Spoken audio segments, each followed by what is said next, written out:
안녕하세요. 승리한 상가족 여러분, 그리고 강성성경연구원 여러분. 오늘은 스바냐 첫 시간으로 1장 1절에서 11절 말씀을 여호와의 날이 가까웠으므로 그 앞에서 잠잠할지어다라는 제목으로 함께 말씀을 나누도록 하겠습니다.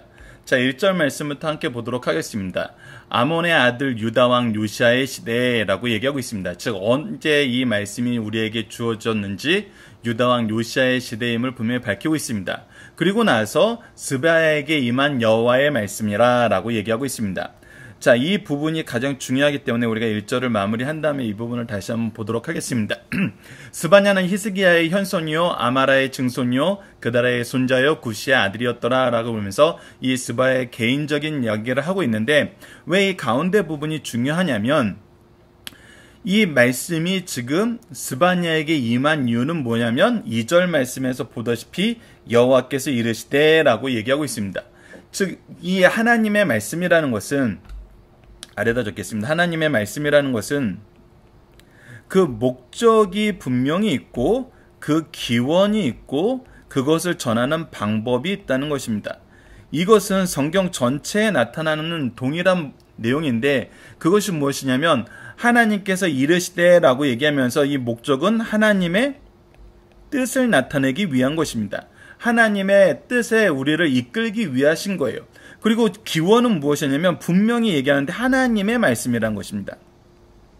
성경 말씀은 하나님의 말씀, 즉 성경 말씀은 이것이 사람에 의해서 지어진 것이 아니라 하나님께서 우리에게 주신 것이란 것입니다. 그리고 대부분은 우리가 무엇인가를 요청하기보다는 하나님께서 먼저 찾아오셔서 하나님의 뜻을 우리에게 나타내시길 기뻐하시는 모습을 우리가 볼 수 있어요. 그래서 분명히 기원이 사람이 아니라 하나님이라는 거, 그리고 방법은 선지자를 통하는 거, 신약에서는 바로 사도를 통한 거. 그래서 우리가 왜 성경은 한 자도 틀림없는 하나님의 말씀인가요? 라고 얘기했을 때, 사도와 선지자들이 성경을 기록할 때 성령께서 그들의 죄의 오염을 막으시고 사상 표현과 용어 선택을 지도하시고 감독하셨기에 성경은 한 자도 틀림없는 하나님의 말씀이라고 우리가 계속해서 가르치고 있는 것입니다. 그래서 이 성경 말씀이 왜 우리에게 주어졌는지를 알아야 돼요. 하나님의 뜻을 나타내기 위한 목적이 있고, 이것은 하나님이 직접 주신 것이고, 그리고 이것은 하나님의 종들, 사도와 선지자들 통해서 주신 것인데, 성령의 이 죄의 오염을 막으시고 그들의 사상 표현과 용어 선택을 지도하고 감독하셔서 우리에게 주었기 때문에 이것이 기계적으로 적은 것이 아니라 하나님께서 우리가 잘 이해할 수 있는 그 시대의 상황을 나타내면서 우리가 동시에 하나님의 뜻이 무엇인지 잘 이해할 수 있게 주셨다는 거예요. 자, 근데 그 오늘 말씀이 이제 스바냐를 통해서 주시는 말씀의 내용이 무엇이냐는 것입니다. 먼저 이 스바냐의 말씀은 징계부터, 심판부터 선언한 걸로 시작됩니다. 자, 2절 보면은 내가 땅 위의 모든 것을 진멸하리라 라고 얘기하면서 심판을 선언하고 계세요. 하나님께서 심판을 선언하시는 걸 우리가 지난 4일에 걸쳐서 오바다를 볼 때 하나님께서 이 에돔의 공격을 왜 인정하시냐 했을 때, 신명기 말씀을 통해서 우리가 하나님께서 분명히 우리에게 복과 화의 그 기준을 정해 주시고 하나님의 뜻을 따를 때와 그러지 않을 때 이것을 행한다 그랬고, 이방 민족을 하나님께서 징계의 몽둥이로 쓰시는 것까지 확인했고, 그 징계의 몽둥이를 썼을 때 그들이, 하나님은 조금 놓았는데 그들이 힘을 다해서 놓았다는 것을 통해서 그들이 오히려 또 죄의 제목을 만들 때 하나님께서 반드시 심판하신다. 그래서 우리가 성경을 통해서 하나님의 역사의 흐름을 볼 수 있는데, 그것이 무엇이냐, 하나님은 이 세상을 창조하셨고 이 세상을 통치하시고 이 세상을 구원하시고 심판하신다. 근데 이 심판이 지금 선언되고 있는데, 우리가 오바다에서는 이번 달 구성은 완전히 이제 역으로 구성되어 있습니다. 오바다에서는 이 형제 국가였지만 이방 족속이던 에돔 족속에 대해서 이해하고 있고, 스바냐는 지금 이제 우리 이스라엘 민족이 심판을 받게 된 이유에 대해서 얘기하고 있고, 이제 스가랴에서는 하나님의 성전에 대한 부분이 나타나고 있습니다. 그래서 이제 외곽에서부터 안으로 핵심적으로 들어오도록 우리가 말씀을 연구하면서 하나님의 온전한 통치의 영역과 방법과 내용이 어떻게 구성되어 있는지, 그 안에 통일성이 있는지 연속성이 있는지, 이것을 우리가 확인하면서 정말 끊임없이 우리를 어느 것으로 교훈하고 있는지를 확인하게 된다는 것입니다. 자, 근데 진멸이 있는 것은 무엇입니까? 우리가 죄가 있다는 거예요. 자, 죄가 있을 때 이제 스바냐에서 우리가 보게 되는 독특한 표현이 뭐냐면 바로 3절입니다. 3절을 보면 내가 사람과 짐승을 진멸하고 공중의 새와 바다의 고기와 거친 것과 악인들과 아울러 진멸할 것이라 라고 얘기합니다. 이 3절 말씀은 사람과 짐승과 공중의 새와 바다의 고기, 이거 흐름을 보면 여러분들 무엇이 생각이 납니까? 바로 천지 창조 때 이 순서가 사람의 맨 마지막이었고 그 직전이 짐승이었고 그리고 공중의 새와 바다의 물고기가 그 전이었습니다. 이것이 역으로 가고 있어요. 이것이 역으로 가고 있는 이유는 무엇이냐면 사람이 이 모든 것을 다스리는 주인으로 하나님께서 세우셨고 이 세상은 이 사람의 죄악에 의해서 영향을 받는다는 거예요. 그래서 죄악에 의해서 같이 연약해지고 사람이 회복됐을 때 이 자연도 사람의 회복을 기다리면서 기뻐하는 것을 우리가 성경에서 많이 확인할 수 있었습니다. 오늘 그 부분을 3절에서 우리에게 나타내주고 있어요. 그렇기 때문에 사람이 죄로 인해서 진멸받을 때 누구도 같이 이 심판의 대상이 되냐면 이 자연계의 생물들도 같이 징계의 대상이 된다는 거예요. 이것은 분명히 우리가 알지만 짐승들도 죄를 지었다는 건 아니에요. 짐승들은 이 하나님께서 창조하실 때 이 자유의지를 주신 것이 아니거든요. 근데 왜 이들이 심판의 대상이 되었냐면 바로 이들이 사람에게 속하였기 때문이에요. 한 사람의 죄가 모든 인류의 죄를 대표했던 것처럼 사람은 모든 창조물의 대표예요. 그렇기 때문에 사람의 타락이 많은 창조물에 영향을 주고 있다는 것입니다. 그래서 하나님께서 뭐라고 얘기하냐면 내가 사람을 땅 위에서 멸절하리라 나 여호와의 말이니라. 이것은 창세기 6장에서 노아 시대 때 하나님께서 이 땅에 사람들 만드신 걸 후회하시고 진멸하시다는 그 명령하고 좀 동일해요. 그만큼 지금 우리에게 무엇에 대한 경고가 오고 있냐면 이 죄악에 대한 경고가 오고 있다는 것입니다. 하나님의 뜻에서 좀 벗어나고 있다는 거예요. 자, 그런데 그 구체적인 내용이 사람들의 죄악의 구체적인 내용이 이제 4절 이후로 나타납니다. 자, 보십시오.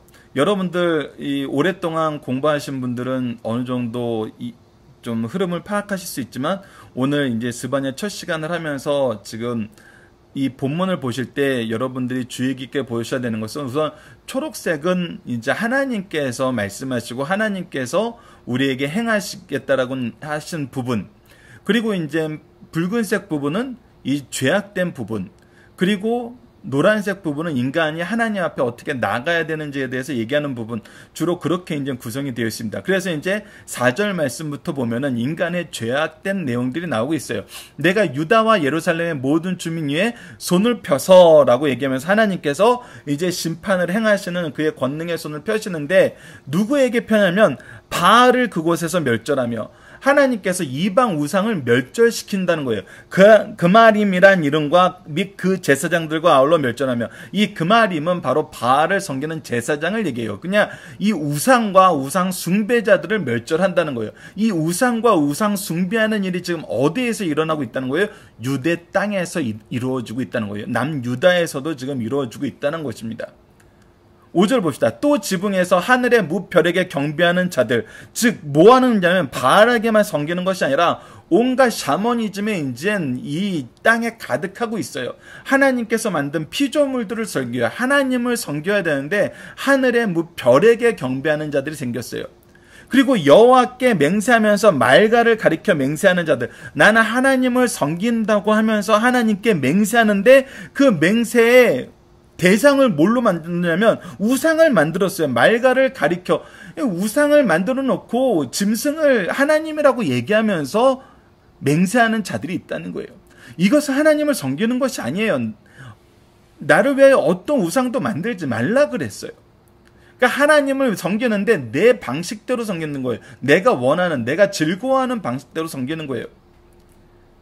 제가 신앙생활하면서 가끔 이 얘기를 젊은 아이들한테 들을 때 너무 마음이 아픈 게 무엇이냐면 내가 기뻐야 하나님도 기쁜 거라고 얘기하는 아이들이 있어요. 하나님은 내가 즐겁게 살기 원하셔. 그래서 내가 기뻐하는 방식으로 하나님을 믿으면 하나님도 나를 사랑하시기 때문에 즐거워하셨는데, 하나님이 여러분들 사랑한 거 맞아요. 우리 사랑한 거 맞아요. 하나님은 그리고 여러분들이 혼자 즐거워하는 것보다 하나님과 함께 즐거워하길 원해요. 하나님과 함께 즐거워하기 위해서는 하나님께서 미워하시는 죄의 모습을 버리고 하나님의 뜻 안에서 하나님 앞에서 하나님과 함께 즐거워해야 돼. 그것이 뭐예요? 바로 우리의 예배예요. 근데 대부분 내가 즐거워하는 모습으로 사는 걸 하나님도 즐거워하실 거야 라고 얘기하는 사람들은 그 이유, 그런 얘기를 하는 계기가 뭐냐면 교회 나오기 싫어서, 예배 드리기 싫어서. 예배를 통해서 난 즐거움을 느끼지 못해. 그러니까 나는 내가 즐거워할 수 있는 걸 찾아갈 거야 하면서 가요. 근데 여러분들, 그거는 내가 원하는 방식대로 섬기는 건데, 그것은 하나님께서는 하나님을 섬기는 거라고 분명히 얘기하고 있지 않습니다. 그 6절 말씀을 보십시오. 여호와를 배반하고 따르지 아니한 자들. 결국은 어느 길로 가게 되냐면 하나님을 배반하고 결국은 하나님의 말씀을 따르지 않아요. 하나님의 말씀이 뭔지도 궁금해하지도 않아요. 여러분도 우리가 사랑을 할 때도 상대방을 좋아하게 되면 그에 대해서 알고 싶어 하잖아요. 그와 함께 하고 싶어 해요. 근데 우리는 하나님을 사랑한다 그러고 하나님의 사랑을 받고 싶다 그러면서 하나님에 대해서 알려고 하지 않아요. 그 하나님을 사랑하는 게 아니죠. 하나님이 주는 복을 사랑하는 것이죠. 하나님과 교제하는 것이 아니라 하나님께 뭔가 받아내고 싶어 하는 거죠. 이것이 바로 여호와를 배반하고 따르지 아니하는 자들의 특징이라는 것입니다. 그리고 이러한 자들은 자기의 욕구가 충족이 되면 더 이상 따르지 않아요. 더 나아가서는 하나님께서 그런 자들에게 주지 않을 땐 오히려 자기네들이 하나님한테 배신당했다고 얘기해요. 내가 얼마나 하나님 열심히 믿었는데, 내가 얼마나 열심히 신앙생활 했는데, 그들이 한 신앙생활은 어떤 거예요? 하나님을 말같이 섬긴 거예요. 그리고 결국 어떻게 돼요? 여호와를 찾지도 아니하고 구하지도 아니한 자들. 이 모든 자들이 멸절, 심판의 대상이라는 것입니다. 다시 한번 정리합시다. 이방 우상을 섬기고 그 우상의 제사장이 된 자들. 그러니까 하나님을 섬기는 것이 아니라 하나님을 섬기는 성전에서, 예루살렘 성전에서 바울의 산당을 지어놓고 하나님께 예배드리는 그 시간에 이 이방 우상의 제사장들이 나와서 예배를 드린다는 것입니다. 이것은 하나님께서 심판하세요. 그리고 그 이외에 다른 것을 섬기는 거, 샤머니즘적인 미신적인 것을 섬기는 거, 그리고 여호와께 맹세하되 말가를 가리켜 맹세하는 건, 이건 뭡니까? 완전히 혼합주의예요. 막 이것저것 믹서해서 섬기는 거예요. 그리고 결국은 배반하고 따르지 아니한 자들, 더 나아가서 배반은 안 해요. 근데 무시하는 거예요. 찾지도 않고 구하지도 않아요. 나는 하나님하고 상관없는 삶을 살겠습니다. 그러니까 저는 저대로 제가 잘할 수 있어요. 이거는 교만의 최고봉인 것입니다. 이 모든 것은 하나님께서 심판하시겠다고 말씀하시는 거예요. 그래서 우리는 7절 어떻게 해야 됩니까? 주 여호와 앞에서 잠잠할지어다. 잠잠하다는 건 무엇입니까? 우리가 하나님의 뜻에 순종하는 것입니다. 그의 말씀에 순종하는 거예요. 그의 뜻을 힘입어 앞으로 나아가는 것입니다. 이것을 우리가 기억해야 돼요. 그리고 잠잠하라는 이유가 뭐예요? 이제 여호와의 날이 가까웠기 때문입니다. 이제 하나님의 날, 계속해서 이제 아래에는 이 여호와 날이 반복되고 있습니다. 8절에는 여호와의 희생의 날, 9절에는 그날, 10절에도 그날이라고 얘기하면서 이 스바냐의 주제가 여호와의 날, 그 날에 임할 하나님의 심판인 것을 우리로 하여금 깨닫게 합니다. 그러나 심판으로 끝날까요? 우리가 항상 하나님의 창조에, 하나님께서 이 세상에 나타나시는 모습, 창조주로서 나타나시고 통치자로서 나타나시고 항상 구원과 심판이 같이 있음을 우리에게 나타내시는 걸 볼 수 있었죠. 자, 이제 계속해서 봅시다. 여호와의 날이 가까웠으므로 여호와께서 희생을 준비하고 그가 청할 자들을 구별하였습니다. 하나님께서는 이때가 가까우면은 하나님께 청할 자들을 구별하셔서 그들을 위해서 행하시는 구원의 역사를 우리에게 먼저 보이신다는 것입니다. 그러니까 구원과 심판은 거의 동시적으로 오는 걸 우리가 보게 돼요. 8절 여호와의 희생의 날 내가 방백들과 왕자들과 이방인의 옷을 입은 자들을 벌할 것이라. 보십시오. 방백들은 누굽니까? 왕자들은 누굽니까? 바로 지도층입니다. 지도층을 왜 벌하실까요? 지도층을 왜 벌하실까요? 이것은 우리가 본문 묵상하기 위해서 적용하기 위해서 좀 더 자세하게 볼 건데 방백들과 왕자들이 되었다는 것은 하나님이 쓰시는 일꾼이 되었다는 거예요.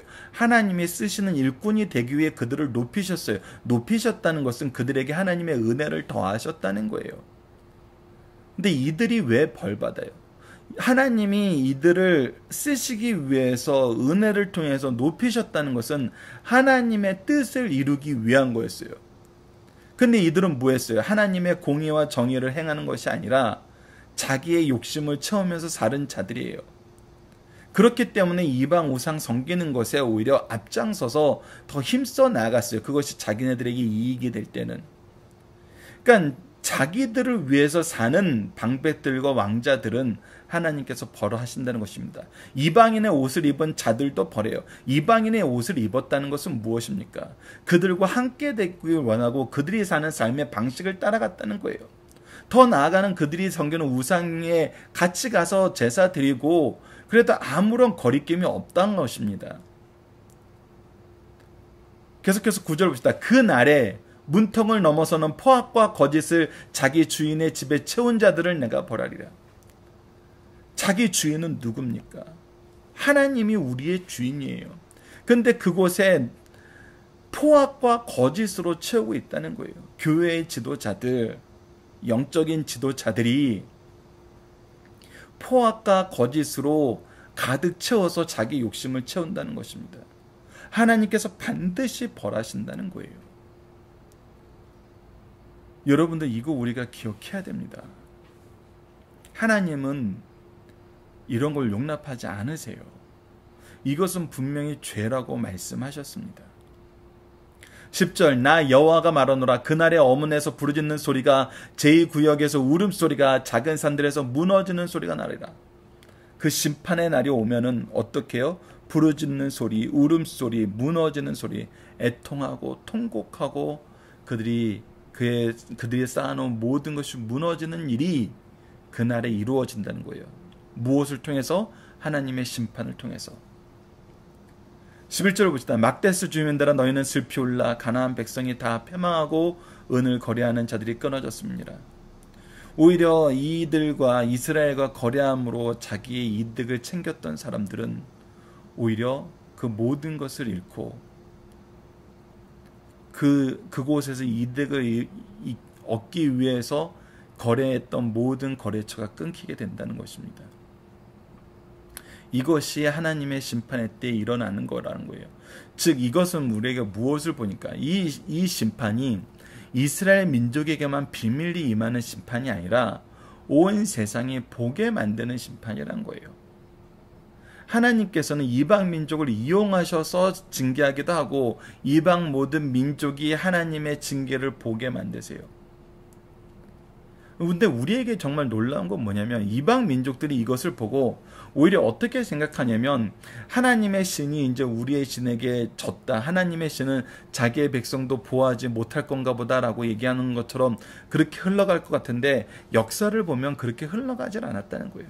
특히 우리가 다니엘서를 통해서 보게 되면 느부갓네살이 하나님을 인정하게 되는 거, 벨사살 왕이 하나님을 인정하게 되는 거, 이 모든 것을 통해서 오히려 하나님은 징계로 자기 백성을 치시고 하나님의 성전이 회파되는 것까지 하나님께서 징계의 내용에 포함시키시지만 하나님의 주권과 하나님의 통치가 그것 때문에 작아지지 않는다는 거예요. 즉 우리에게 분명히 보여주는 것은 우리가 하나님께 영광 돌리는 삶을 사는 것이 당연하지만 우리가 하나님께 영광을 돌리지 못한다고 해서 하나님의 영광이 줄어들거나 소멸되지 않는다는 거예요. 하나님은 항상 영화로운 분이신 거예요.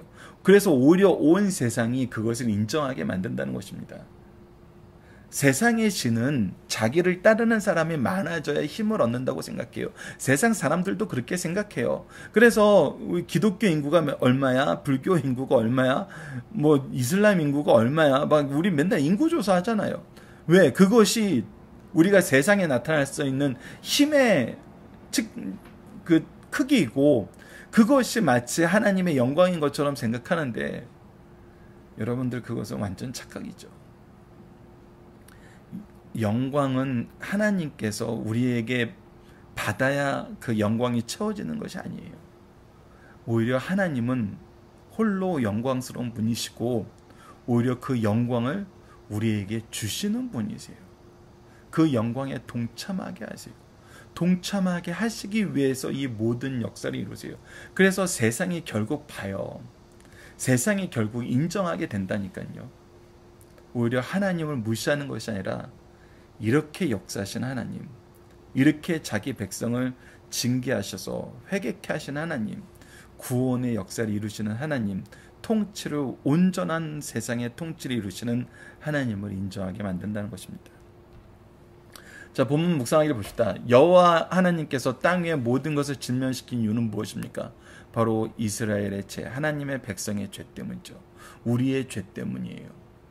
우리가 어떤 죄를 지었습니까? 하나님을 섬기지 않고 이방 우상을 섬겼어요. 샤머니즘적으로 하나님이 만든 피조물들을 섬겼어요. 하나님을 섬기는 모습도 혼합주의에 빠져서 내가 원하는 모습으로만 섬겼어요.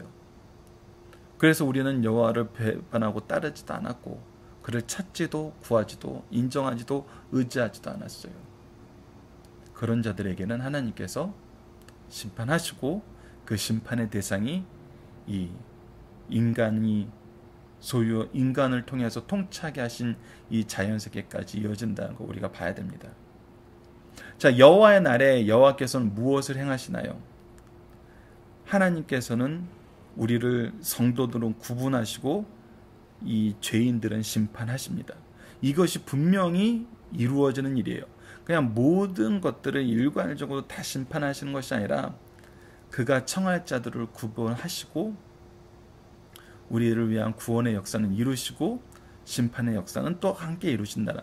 즉 그래서 하나님의 공의와 은혜가 인자와 공의가 함께 성취되는 걸 보게 하세요. 자, 심판의 때에 징계받는 자들은 어떻게 되나요? 오히려 부르짖고 울부짖고 무너지게 된다는 것입니다. 이 패망으로 인하여 슬퍼하게 되고 실망하게 된다는 것입니다. 자, 본문의 중심 사상을 보도록 하겠습니다. 오늘은 첫 시간이라서 좀 우리가 살펴볼 내용들이 많이 있습니다. 자, 스바냐는 구약성경 12권의 소선지서 중 9번째 책으로 3장 53절로 구성된 하나님의 말씀입니다. 스바냐는 여호와의 날을 주제로 심판과 회복을 선언하면서 우상 숭배와 각종 죄악에 젖은 백성에게 회개를 촉구한 말씀이에요. 스바냐의 저자인 스바냐의 이름은 여호와께서 간직하셨다라는 뜻입니다. 스바냐 선지자는 요시야 왕 때 활동했던 선지자로 바벨론 포로 이전 소선지서를 기록한 선지자 중 마지막 선지자예요. 스바냐와 같은 시대의 선지자는 예레미야로 스바냐는 요시야 왕 때까지만 활동하였고 예레미야는 요시야 왕 사후에도 계속 활동했던 점이 다른 부분입니다. 또 스바냐는 히스기야의 4대 손으로 왕족 출신이며 당시 지도층을 혹독하게 책망하였고 당시 지도층을 혹독하게 책망한 것으로 보아 상당한 지위에 있었던 것으로 볼 수 있습니다. 스바냐의 주신 목적, 기록 목적은 공의로우신 하나님께서 죄악을 반드시 심판하신다는 사실을 깨닫게 하므로 심판에서 구출받기 위해 회개를 촉구하면서 하나님의 구원을 알게 하는데 그 목적이 있습니다. 그리고 여호와의 날에 있을 우주적 심판과 참상, 그리스도의 재림과 관련, 이것이 그리스도의 재림과 관련되어 있음을 우리에게 가르쳐주고 있고, 이방인의 회심과 남은 자들의 돌아오는 역사도 전 세계에 그리스도의 복음이 증거될 것을 통하여 성취된다는 것을 우리에게 미리 가르쳐주는 말씀입니다. 스바냐의 역사적 배경은 다음과 같습니다. 유다왕 므낫세는 남조 유다의 열왕 중 가장 하나님 앞에 악을 행한 왕으로서 성전 안까지 우상을 끌어들였어요. 그는 유다를 멸망케 하는 기초를 닦은 왕이었습니다. 그 뒤를 이어는 아몬 왕도 그의 조부 히스기야의 왕을 본받지 않고 아비 므낫세를 본받아 여전히 우상을 섬겼습니다. 그러자 신하들이 그를 살해하고 요시아를 왕으로 추대했어요. 요시아가 왕 위에 오를 당시 그의 나이는 8세였습니다. 하나님께서 스바냐를 부르시고 그에게 사명을 맡기셨어요. 이때 외친 말씀이 스바냐서요. 그 결과 요시아의 종교 정책이 시작되어 결실을 맺게 되었습니다. 또 정치적으로 아수르가 약해져서 유다를 간섭할 수 없게 되자 아수르로부터 유입된 우상들을 버리고 하나님께로 돌아오라는 선지자의 메시지도 받아들일 수 있게 됐습니다. 그래서 스바냐의 주요 내용은 다음과 같습니다. 서론이 1장 1절로 구성되어 있고, 이제 여호와의 심판의 날에 대한 부분이 1장 2절에서 3장 8절까지, 범죄한 자는 누구는 막론하고 하나님의 심판이 대상이 된다는 걸 가르쳐주고 있어요. 그러므로 우리는 어떻게 된다? 회개해야 된다. 회개는 살기 위해, 구원을 위해 필연적인 것이라는 걸 가르쳐주고 있습니다. 그리고 스바냐서 3장 9절에서 20절은 여호와의 날의 구원, 진노 중에도 하나님께서는 긍휼을 베푸시며 죄악으로 흩어진 백성들을 모아 구원하신다는 것을 가르쳐주고 있어요. 그래서 심판 때는 항상 무엇이 드러나냐면 남겨진 자들에 대한 부분이 드러나요. 스바냐의 주제는 여호와의 날입니다. 이 날은 심판의 날이요 동시에 소망의 날입니다. 왜? 구원이 있기 때문에. 그러므로 우리는 주 여호와 앞에 잠잠할지어다. 이는 여호와의 날이 가까웠으므로 여호와께서 희생을 준비하고 그가 청할 자를 구별하셨습니다. 라고 크게 외칠 수 있는 것입니다. 자, 1장 말씀은 다음과 같이 구성되어 있습니다. 1절은 이제 누구에게 주신 하나님 말씀인지 얘기하고, 2절에서 3절은 온 세상에 임할 하나님의 심판을 선고하고, 4절에서 7절은 우상 숭배로 인한 유다 민족에게 임할 심판, 그리고 8절에서 13절은 심판을 받을 대상의 구체적인 열거하고 있고, 14절에서 18절은 심판의 내용과 상태를 통해 심판이 얼마나 두렵고 비참한가를 우리에게 보여주고 있습니다. 자, 본문의 중심 사상을 하나씩 보도록 하겠습니다. 첫 번째, 사람이 범죄하면 하나님께서는 사람뿐 아니라 주변 피조물까지 심판하신다는 것입니다.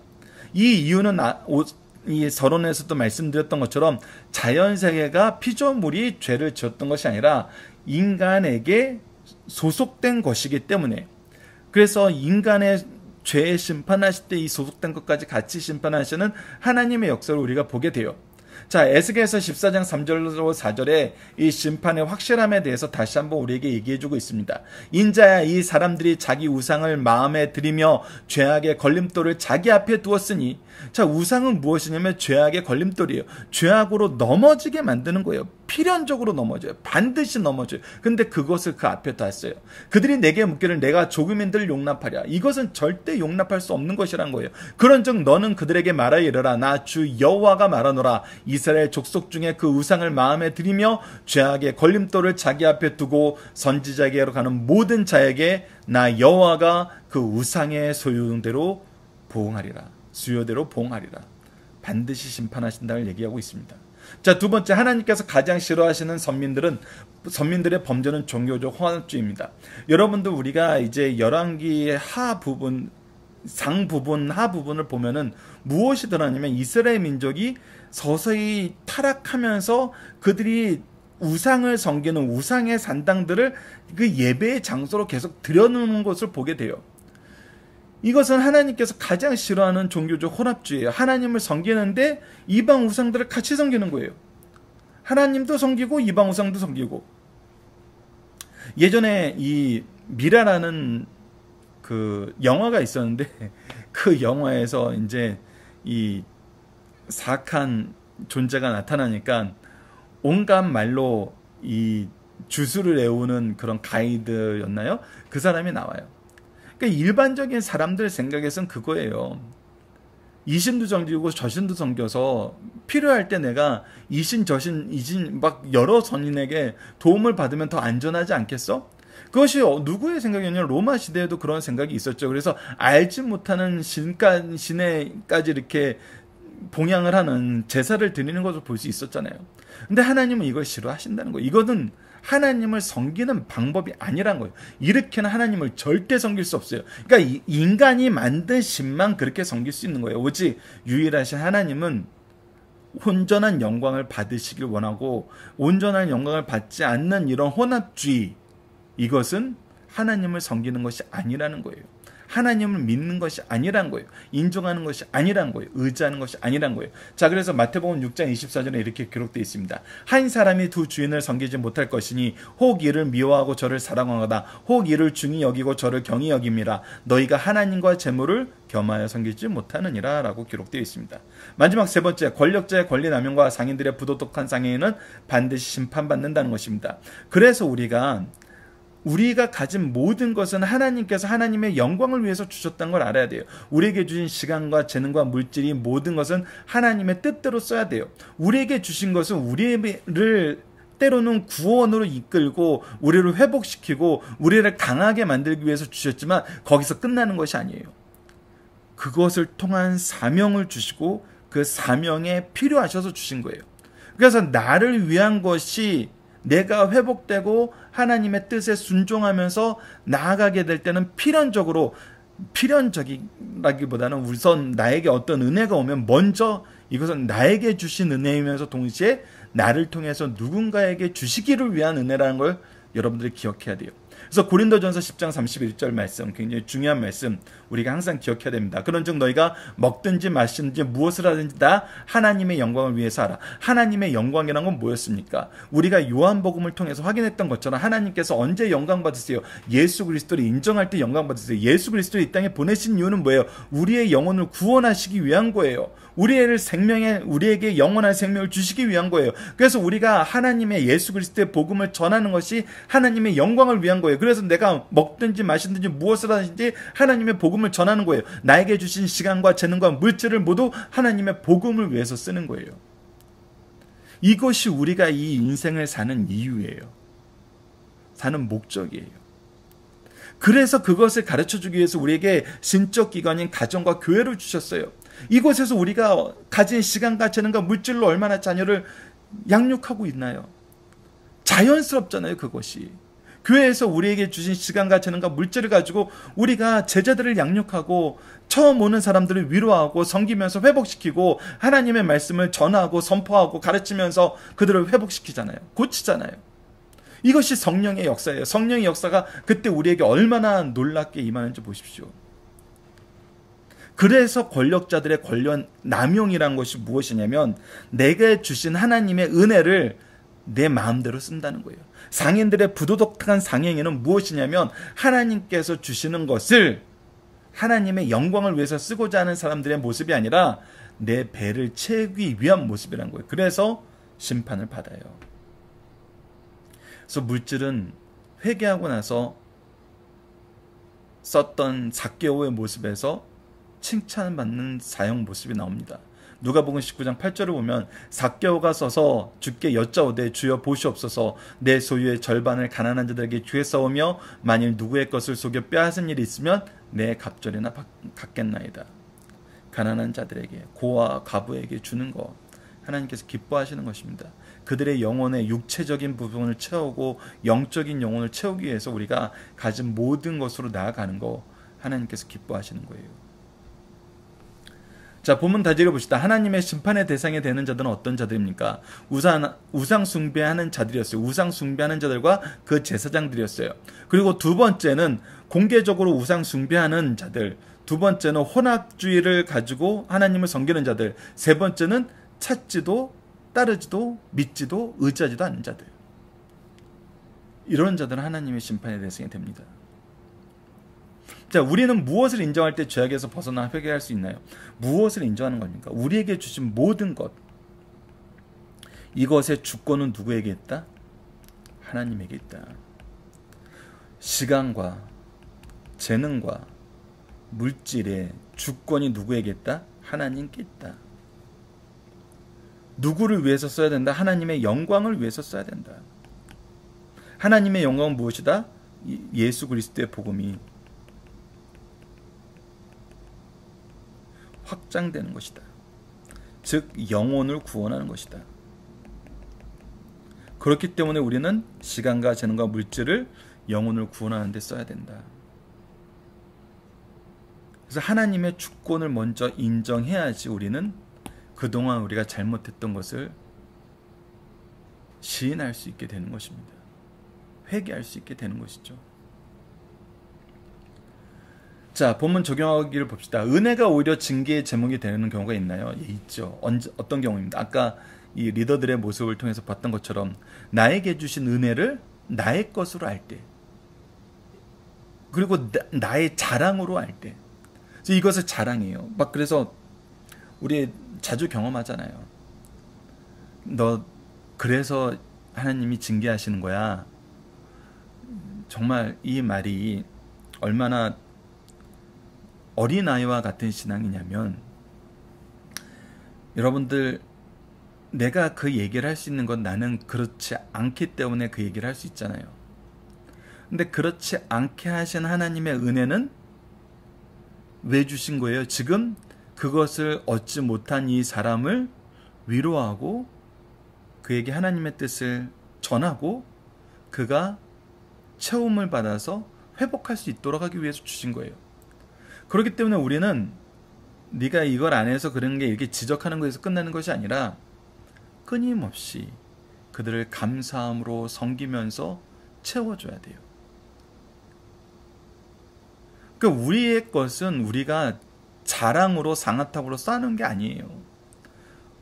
그 필요한 자에게 주는 거예요. 내가 연약하였을 때, 내가 부족하였을 때 하나님께서 나에게 은혜를 주셔서 세우셨어요. 그럼 나 또한 이것을 전해야 돼요. 내가 이제 이걸 전하면 나는 이제 은혜를 잃어버려서 아무것도 못하게 되는 사람이 되는 건가요? 아니잖아요. 우리가 성경을 통해서 그렇게 되는 경우 못 봤잖아요. 나눌수록 커지는 것은 사랑만이 아니에요. 하나님이 우리에게 주신 모든 은사는 직분은, 사역은 나눌수록 커져요. 그래서 참고하며 같이 봐야 될 것, 주의해야 될 것으로 이제 고린도 전서를 지금 소개하기 위해서 써놨습니다. 자, 고린도 전서 12장 4절로 7절을 보면, 은사는 여러 가지나 성령은 같고 직분은 여러 가지나 주는 같으며 또 사역은 여러 가지나 모든 것을 모든 사람들 가운데 이루시는 하나님은 같으니, 즉 우리가 가진 모든 것은 삼위일체 하나님의 은혜로 된 거잖아요. 자, 이 은혜 안에서 은사를 받았고 직분을 받았고 사명을 받았어요. 그래서 이것을 통해서 어떻게 해요? 각 사람에게 성령을 나타내심은 유익하게 하려는 거예요. 이 모든 것은 우리가 유익하게 하는데 쓰임을 받아야 돼요. 유익하는데 하는데 쓰임 받는 게 뭐예요? 날 자랑하고 나를 뽐내면서 나처럼 돼봐라고 얘기하면서 내 말 듣는 사람 만드는 거예요? 아니잖아요. 은사와 직분과 사역으로 우리가 섬기는 거잖아요. 예수님이 우리를 섬기셨던 그 모습처럼. 그래서 우리가 주의해야 될 것은 우리가 받은 이 모든 은혜, 은사, 직분, 사역이 하나님이 주신 선물임을 깨달아야 된다는 거예요. 그리고 하나님의 뜻대로 써야 된다는 거예요. 필연적으로 나에게서 머무는 것이 아니라 나를 통해서 누구에게 가야 된다는 거예요. 그 첫째 대상이 우리의 자녀예요. 여러분, 이거 너무 자연스럽잖아요. 우리가 이것을 남이라고 생각하면은 얼마나 이게 힘들었어요. 근데 우리 자녀에게 주기 위한 거라고 했을 때 너무 자연스럽잖아요. 그러니까 우리 자녀에게 주기 위한 거였으면, 육적인 자녀에게 주기 위한 거였으면 영적인 자녀에게 주기 위한 것인 것도 너무 자연스러운 거예요. 그러니까 우리가 이제 무엇을 주의해야 되냐면, 첫째는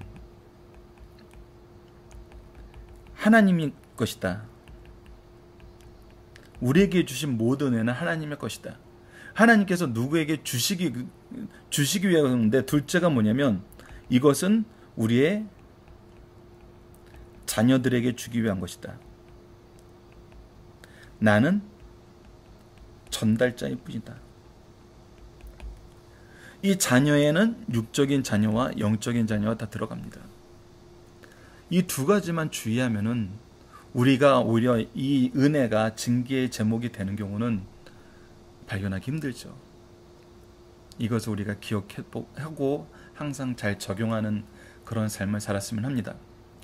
자, 이번 주 공동 기도 제목은 고난 중에 오직 여호와의 언약, 하나님의 통치, 그리고 그리스도의 구원, 성령의 역사를 의지하는 삶을 살게 하여 주셔서 오늘 말씀을 통해서는 항상 하나님의 의로운 통치를 인정하게 하여 주시고 선한 청지기로서 주께서 주신 사명 속에서 하나님의 지혜와 거룩함과 의를 통해 섬기는 삶을 살게 하여 주소서라고 기도하는 우리 승리한 삶 가족 여러분들, 강성 성경 연구원 여러분들 되었으면 합니다. 감사합니다.